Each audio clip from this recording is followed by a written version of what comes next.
ఎఫెసీయులకు రాసిన పత్రిక 6వ అధ్యాయం 1-4 వరకు చదువుకుందాం. పిల్లలారా, ప్రభువునందు మీ తల్లిదండ్రులకి విధేయులై ఉండుడి. ఇది ధర్మమే.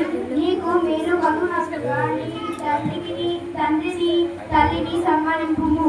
ఇప్పుడు నీవు భూమి మీద దీర్ఘాయుష్మంతులవుదువు. ఇది వాగ్దానంతో కూడిన ఆజ్ఞలలో మొదటిది.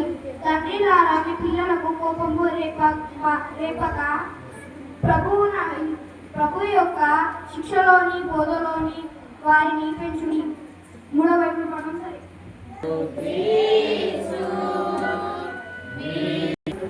నేటి అంశము ఈ శిశువు ఏమవును. సువార్తల పాఠంగా లూకా సువార్త 1వ అధ్యాయము 57-66 మటుకు. మొదటి వచనం ప్రారంభం. దసరా కాలము వచ్చినప్పుడు ఎలిజబెతు కుమారుని కనెను. అప్పుడు ప్రభువు ఆమె మీద మహాకనికరం ఉంచెనని ఆమె పొరుగువారును బంధువులను విని ఆమెతో కూడా సంతోషించింది. 8వ దినమున వారు ఆ శిశువుకు సున్నతి చేయవచ్చి తండ్రి పేరును బట్టి జకరియా పేరు వానికి పెట్టబోచుండగా తల్లి అలాగ వద్దు, వానికి యోహాను అని పేరు పెట్టవాలని చెప్పాను.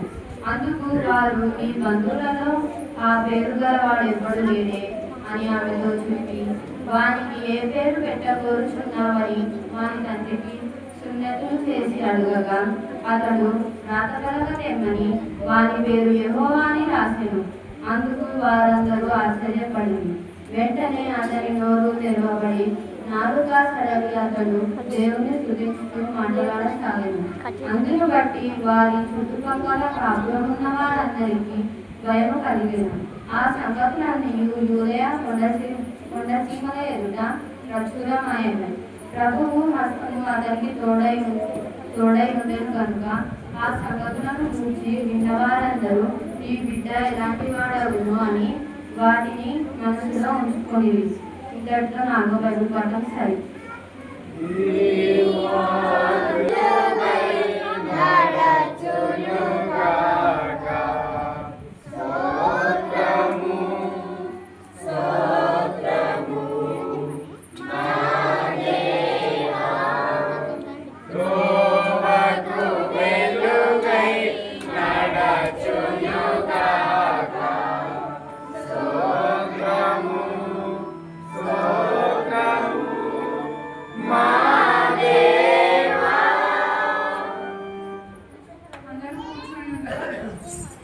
కీర్తన పుస్తకంలో